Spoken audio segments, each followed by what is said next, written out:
다 함께 기도하심으로 11월 18일 화요일 매일 예배 시작하겠습니다. 함께 기도하십니다. 하나님 감사합니다. 오늘도 하나님께서 매일 예배를 통하여서 우리 귀한 성도님들 말씀의 은혜를 사모하며 주님 앞에 나아가게 하시니 감사합니다. 하나님 이 시간 기도합니다. 우리의 교만한 마음을 주님 먼저 낮추어 주시옵소서. 하나님의 말씀 앞에 겸손하게 나아갈 수 있기 원합니다. 주님 앞에 설 때마다 우리는 얼마나 연약한 존재인지 우리를 깨닫게 됩니다. 우리의 생각보다 하나님의 지혜가 더 높고 우리의 계획보다 하나님의 뜻이 더 완전함을 고백합니다.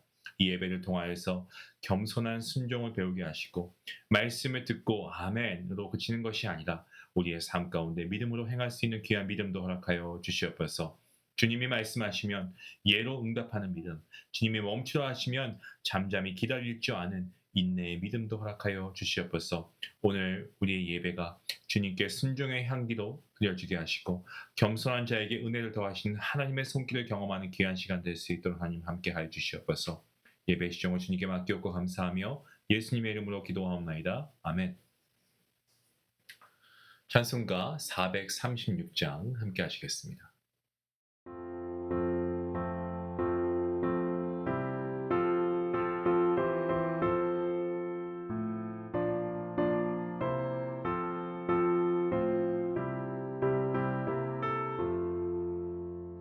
나 이제 주님의 새 생명 얻었고 옛것은 지나고 새 사람이로다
오늘 우리가 함께 볼 말씀은 여호수아 5장입니다. 5장 2절부터 15절까지의 말씀, 조금 긴 말씀 내용이지만 우리 평상시와 같이 우리 함께 말씀을 한 목소리로 읽도록 하겠습니다.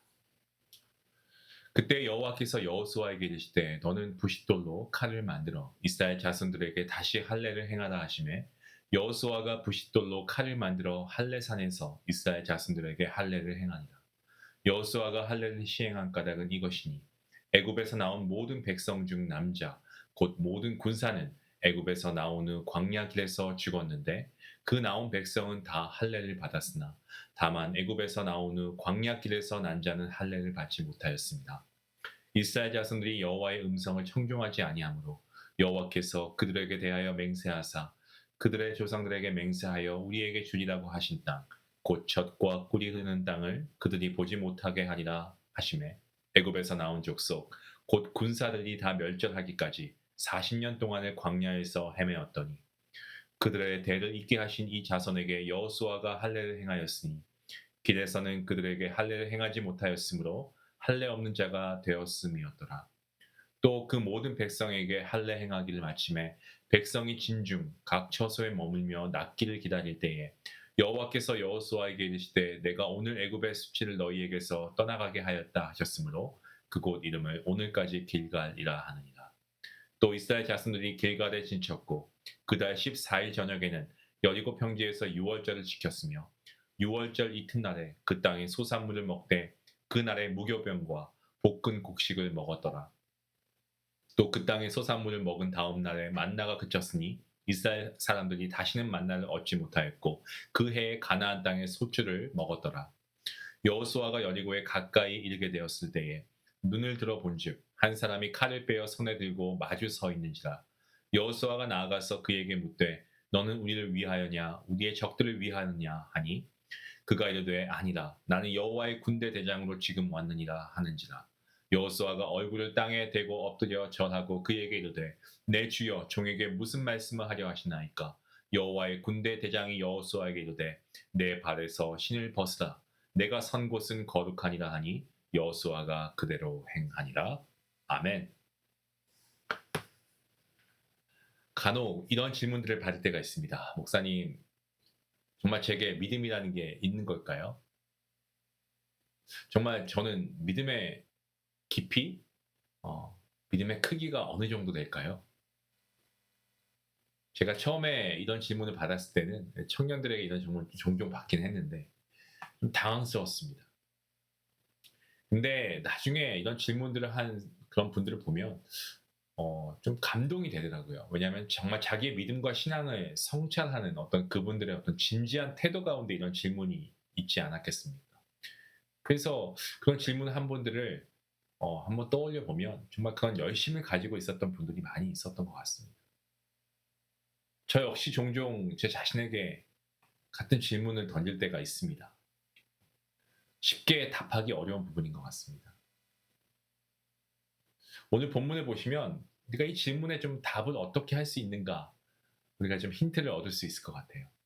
자신의 믿음과 신앙의 깊이를 점검하고 싶다면 오늘 여호수아 5장에 등장하는 이스라엘의 모습을 통해 우리 자신을 비춰보면 어떨까 싶습니다. 오늘 본문 말씀을 보시면 이 그때에라는 단어가 나오고 있습니다. 그때 여호와께서 여호수아에게 이르시되 너는 부싯돌로 칼을 만들어 이스라엘 자손들에게 다시 할례를 행하라 하시매. 자, 여기서 가장 중요한 단어가 이 핵심 단어가 그때에라고 하는 단어인데요. 뭐 처음 나왔기 때문에 그런 게 아니고 그때란 언제였냐면 요단강을 마른 땅으로 건너서 약속의 땅 가나안에 첫 발을 디딘 바로 그 순간이었습니다.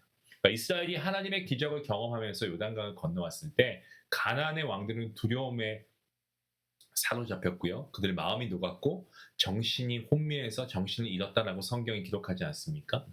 상식적으로 생각해 보면 이때는 공격해야 할 정확한 타이밍이 아니었을까요? 적의 사기가 그야말로 바닥을 칠 만큼 떨어져 있고 승리의 기운은 이스라엘 편이었습니다. 세상 말로 물 들어올 때 노 저어야 하는 속담처럼 이때가 바로 전쟁을 해야 될 타이밍이었죠. 하지만 하나님은 어떻습니까? 전혀 다른 명령을 내리고 계십니다. 싸움을 명하시지 않고요. 오히려 백성들에게 할례를 행할 것을 말씀하고 계십니다. 할례는 신체를 상하게 하는 의식입니다. 그 시기에 행한다는 것은 이방 땅 한가운데에서 스스로 어떤 자신들을 무력화하는 그런 행동일 수 있었습니다. 하지만 이런 하나님 명령에 여호수아는 주저하지 않습니다. 그는 세상의 전략보다 하나님의 말씀을 더 신뢰했습니다. 요단을 건너면서 본 그 기적이 그의 눈을 가나안의 왕들이 아니고 만왕의 왕이신 전능자 하나님을 바라볼 수 있도록 그렇게 고정한 거죠. 하나님께서 이스라엘 백성들에게 할례 명하신 이유가 분명합니다. 출애굽 이전에 태어난 세대 이미 광야에서 죽었고요. 광야에서 태어난 세대 이 새로운 세대는 할례를 받지 못한 채 자라났습니다. 하나님께서는 약속의 땅에 들어가기 전에 그들에게 다시 언약의 표징을 새기게 하십니다. 그렇게 언약의 표징을 새기게 하심으로 너희는 애굽의 종이 아니고 이젠 하나님의 언약 백성이다라는 그들의 영적인 정체성을 다시 한번 회복시키신 거죠. 그 정체성이 이스라엘 백성들에게 필요한 겁니다. 이스라엘 백성들은 하나님 명령에 순종해서 할례를 행했습니다. 그리고 낫기를 기다리면서 회복되기를 기다리면서 진중에 머무릅니다. 위험이 도사리고 있었지만 그들은 하나님을 신뢰했습니다. 여호수아가 세상의 이치보다 하나님 명령에 순종한 것처럼 여러분 저와 여러분도 오늘 정말 우리의 믿음이 세상의 지식보다 하나님의 진리 위에 서 있는가를 우리가 한번 점검해 보면 좋겠습니다. 할례는 단순한 종교적 의식이 아니고 하나님과의 언약 관계를 회복하는 신앙의 행위였습니다. 그 후에 이스라엘은 여리고 평지에서 유월절을 지켰습니다. 이것은 출애굽 이후에 세 번째 유월절이고요. 38년 만에 다시 지켜지는 절기였습니다. 그들은 아직 적의 눈앞에 있었고 언제 공격이 닥칠지 모르는 정말 그야말로 위기에 또 불안한 그런 상황이었습니다. 하지만 그들은 두려움 대신에 예배를 선택합니다. 할례가 아브라함과의 언약을 상징했다면 유월절은 모세를 통해 주신 구원의 약속을 재확인하는 시간이었습니다. 유월절을 지킨 다음 날에 이스라엘 백성들 만나 대신에 가나안의 소산물을 먹게 됩니다. 하나님의 백성이 광야의 은혜에서 약속의 현실로 옮겨가는 순간이었습니다. 광야에서는 하나님의 은혜로 주어지는 만나를 먹었습니다만 이제는 하나님께서 주신 땅에서 수고한 열매를 먹게 된 겁니다. 이것은 하나님의 은혜가 끝났다는 것이 아니고 그 은혜가 새로운 형태로 주어졌다라는 것을 의미하고 있는 말씀입니다. 이 모든 과정을 지나서 여호수아가 여리고 근처에 이르게 되었을 때에 그는 칼을 빼든 한 사람을 마주하죠. 여호수아가 묻습니다. 당신은 우리를 위해서입니까? 적들을 위해서입니까? 그때 칼을 들고 있는 사람이 얘기합니다. 나는 여호와의 군대 대장으로 왔다. 그 순간 여호수아가 얼굴에 땅을 대고 엎드립니다. 그 광경 모세가 떨기나무 앞에서 신을 벗었던 장면을 떠올리게 하죠. 모세가 출애굽의 사명을 받았던 것처럼 여호수아도 이제 가나안 정복의 사명을 받게 된 겁니다. 여호수아 앞에 나타난 여호와의 군대 대장은요. 칼을 든 자가 아니라 칼을 뺀 자로 성경에 나오고 있습니다. 이것은 싸움의 준비가 끝났음을 다시 말씀드리면 승리가 이미 주어졌다는 것을 의미하고 있습니다. 왜냐하면 칼을 든 자가 아니고 칼을 뺀 거니까요. 여호수아는 그 앞에서 신을 벗고 자신의 선 곳이 거룩한 땅임을 깨닫습니다. 여러분 이것이 바로 신앙의 깊이가 드러나는 순간입니다. 많은 사람들은 믿음의 유물을 떠나서 홍해나 요단강 앞에서 발견한다고 생각해요. 믿음의 유물을 말이죠.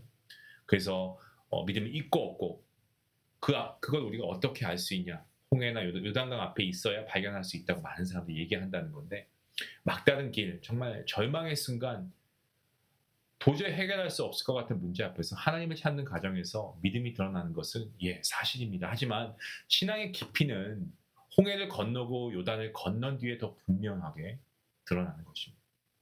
하나님께서 이미 문제를 해결하신 후에도 여전히 그분을 신뢰하고 여전히 하나님의 뜻을 따르고 있는가? 이것이 정말 진짜 이 믿음, 진짜 신앙의 깊이를 보여준다라고 저는 믿습니다. 앞서 말씀드린 대로 오늘 본문에서 가장 중요한 핵심 단어, 키워드는 그때에라고 하고 있는 이 단어입니다. 모든 여건이 완벽해 보이고 내 뜻대로 결정하기 쉬운 바로 그때 세상은 지금이 기회야. 물들어 왔으니까 빨리 놓쳐 라고 말합니다. 하지만 하나님은 그때 우리를 멈추게 하시고 하나님을 바라보게 하십니다. 여호수아는 그때 자기 생각을 내려놓고 하나님의 뜻을 따르지 않았습니까? 이스라엘 백성들 보십시오. 그때 세상의 방법이 아니라 하나님의 말씀에 순종했습니다.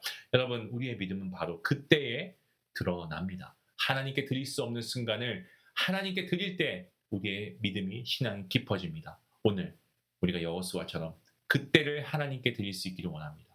물이 들어올 때 노 젓는 대신에 하나님이 말씀하실 때 무릎을 꿇고 있기를 바랍니다.